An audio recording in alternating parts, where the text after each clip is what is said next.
Good afternoon. Thanks, Tanner, for inviting me. Yana, I just want to say that there truly is reason for hope with all the information you provided. That was valuable, very valuable stuff. A reporter from the Times Standard called me to ask a few questions about the state of insurance in Humboldt County. And I'm just going to read you a couple of sentences from her article. The headline is "Wildfire Expected to Drive Up Property Insurance Costs, Scare Off Insurers in Humboldt County." She's quoting me in her article. It says, property insurance has been difficult to come by in rural parts of the state for some time, but it's going to become increasingly difficult as wildfires continue to grow, ever more catastrophic, and people who do have insurance will see their rates increase. If you already have insurance, do your best to protect it and maintain it, said Manny Mello, an insurance agent with George Peterson. Pay it early, pay it often, pay it in full, because this is a very, very tough time to be an insurance buyer. In this climate, a 20 to 30% increase should be considered reasonable, and insurance buyers are better off paying it than seeking out the cheapest policy because it may be unavailable, Mello said. Insurance companies are placing moratoriums on new business or changes in policy in places where a fire has broken out. Adding, he personally had an issue with getting insurance for someone in Willow Creek. This was written in September of 2020. It's gotten worse. I wish I could tell you that things are better. They get worse year after year. We are struggling to find insurance companies that want to write business in California. And that's anywhere in California, but when you get into rural communities such as this one, it's a nightmare. Most of the business, if it's new business, is going to the California Fair Plan. I'm sure all of you are familiar with the Fair Plan. Somebody earlier said it's the unfair plan because it's so expensive, and she's right. If you have insurance now, as I said 2.5 years ago, do whatever you can to maintain it, because insurance companies are looking for a reason to cancel. They're looking for a reason to get off your exposure. I'm hoping that the information that Yana shared with us today is going to make its way down to insurance companies. It's going to take some time, but I'm hopeful that that happens. So why? I'm sure all of you have figured it out when Yana touched on all the fires we've had over the last several years. Tubbs Fire affected us like nothing before. Our agency processed over $500 million worth of claims through our Santa Rosa office during the Tubbs Fire. It was a game changer, and I think that's what started this trend with insurance companies and the unavailability. I wish I could tell you that there was some magic wand that would make this all better. I think that the information that Yana had for us is better than, I'm not going to say it's better than having an insurance. You should have insurance, but if you can't get it, and I know that there are areas where it's just not available, highly recommend doing everything that Yana pointed out. Prevention is the best insurance. The claims that have happened over the last several years are all starting to kind of drift down and affect everyone through what's called reinsurance costs. Insurance companies also buy insurance, and the reinsurance has gone up dramatically, and so those costs are being passed along to us. Even if you, and a lot of people say, I've never had any claims. Insurance is spread amongst all of us, so we all share, and so that's what's happening. everyone's policy is going up, even if you haven't had any claims. A lot of policies are being non-renewed. We've got carriers that will not reinstate coverage if it goes into cancellation, which is why I said in the article, pay it early, pay it often, pay it in full. Because if it goes into cancellation, insurance companies are using that as a reason to get off the risk. It's not a good time to be an insurance buyer. It's not a good time to be a property buyer. If you're buying property in a rural area, check on insurance in advance. Make sure you can get insurance. Make sure it's cost effective. And hopefully it'll be there the following year and the year after, because policies are only good for 12 months. But if you're in the process of buying a property and it's out of the city limits, even if it's in the city limits, check on insurance availability. One of the new programs that's become very popular now is called Risk Meter. I was talking to Jan about this earlier. It has taken the place of protection class. 10 years ago, what mattered was what protection class do you live in. Protection classes are, I'm not going to say they're irrelevant, but they're becoming less useful. They just don't provide all the information that insurance company. Risk Meter will give you a fire score. Basically, you plug in the address and you get a fire score, and it tells you right away whether or not you're insurable, whether or not we can get quotes from multiple carriers, or if it's going to be the fair plan.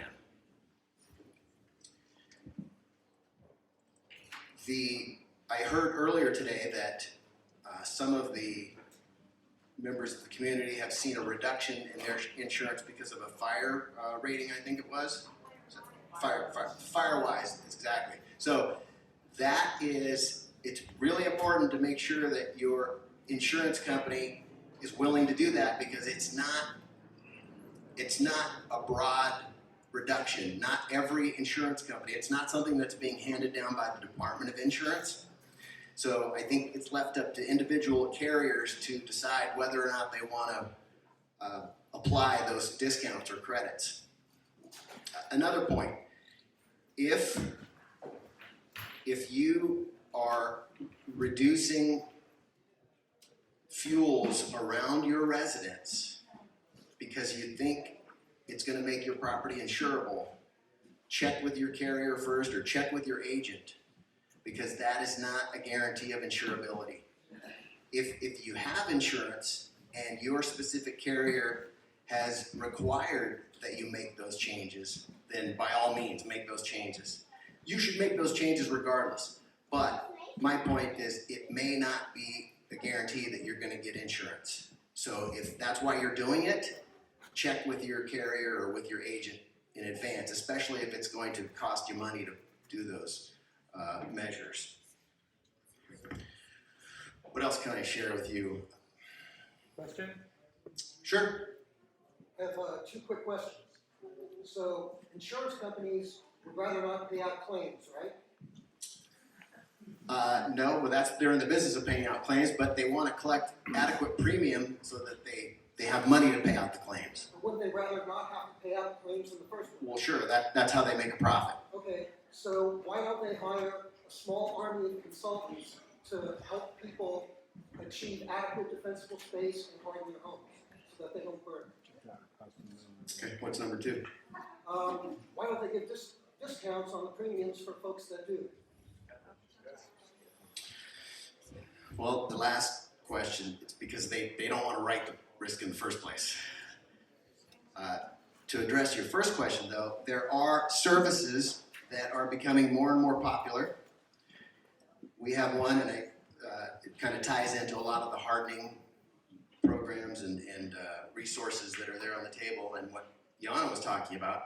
But we have partnered up with a firm called Wildfire Services, and this isn't insurance. This is a contractor or a service provider that will come out, assess your property, and basically do a lot of what Yana was talking about. It was interesting to watch the slides, and a lot of it mirrors what wildfire services will do. Again, it is not a guarantee of insurability, but it's prevented. There's a separate fee. You would contract with this company directly. It has nothing to do with our agency or with an insurance company. We would just put you in contact with them. That's it. And they can come out and give you a report, and then they can also help mitigate and implement those measures as well. It's called Wildfire Services.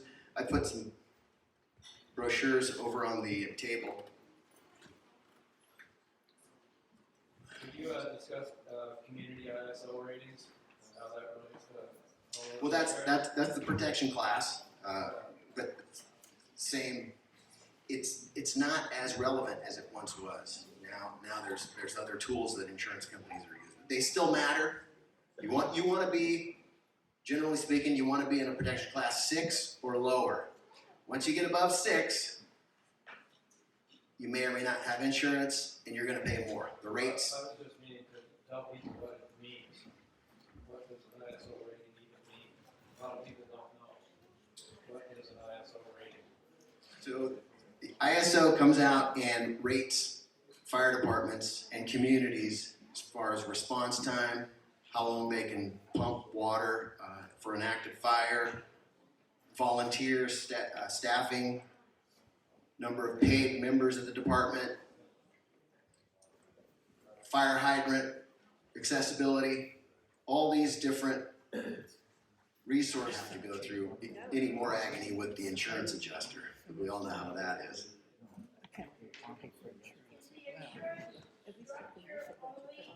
Or is it insurance and content?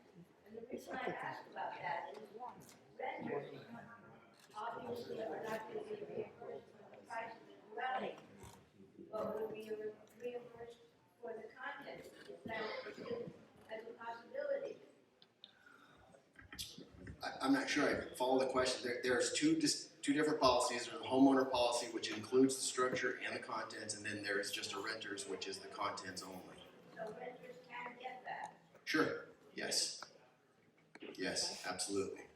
Go ahead. Do you know if there's any pending legislation trying to help decrease insurance, find ways to do that? I don't know of anything pending. What I do know is that several insurance companies have filed for rate increases with the Department of Insurance.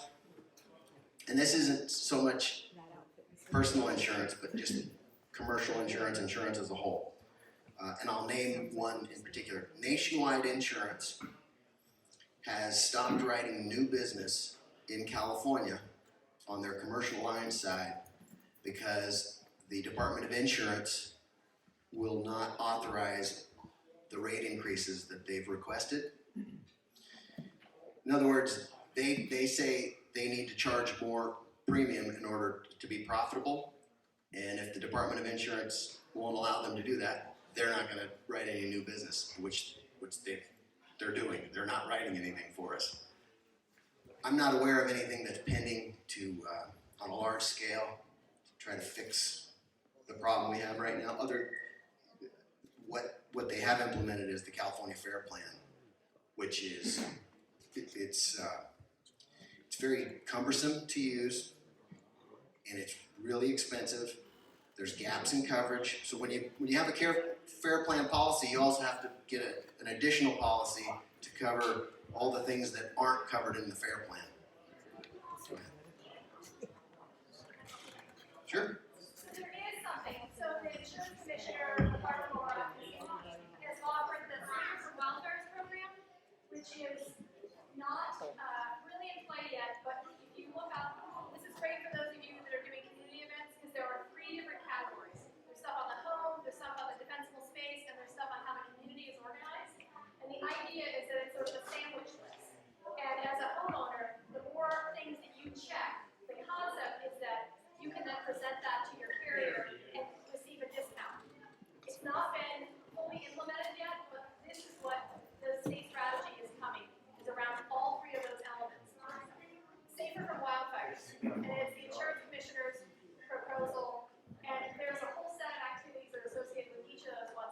credit for being a Firewise community, you get credit for community mitigations in general, you get credit for the defensible space work and the home hardening work. I don't know how it's gonna play out exactly, if what you end up seeing is that all the boxes need to be checked, or if you say, look, I've got the new roof, and I've got the new vents, but there's some things I haven't done, where you still get, 30% reduction on the overall potential. But that's one of the strategies that's trying to be deployed right now. There's also the Insurance Institute for Business and Home Safety, which is kind of, it's funded by the insurance industry, but they're an independent group, and they're creating a certification program for the wildfire prepared home, which has very similar sets of checklists, and the idea, again, is to try and sort of inform others through an independent verification process that your home meets these certain criteria.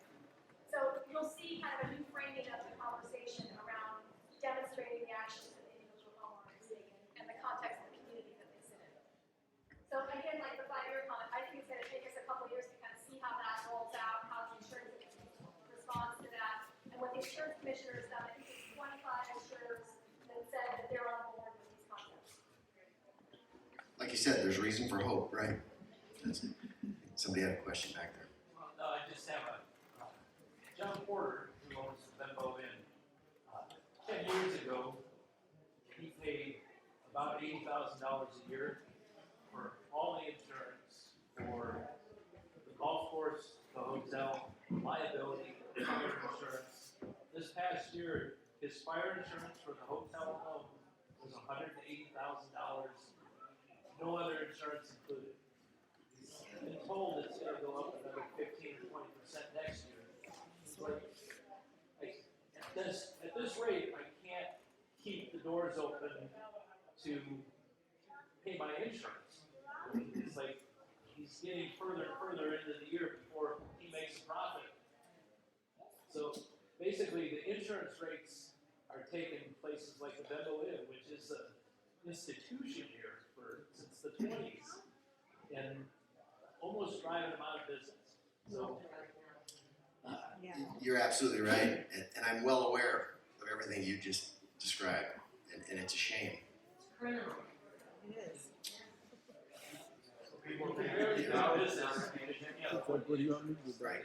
And there's a lot of that happening. I've had several clients that dropped insurance altogether because the FAIR plan is just, it's not affordable. So I sympathize. I buy insurance just like the rest of you, and it's not pretty.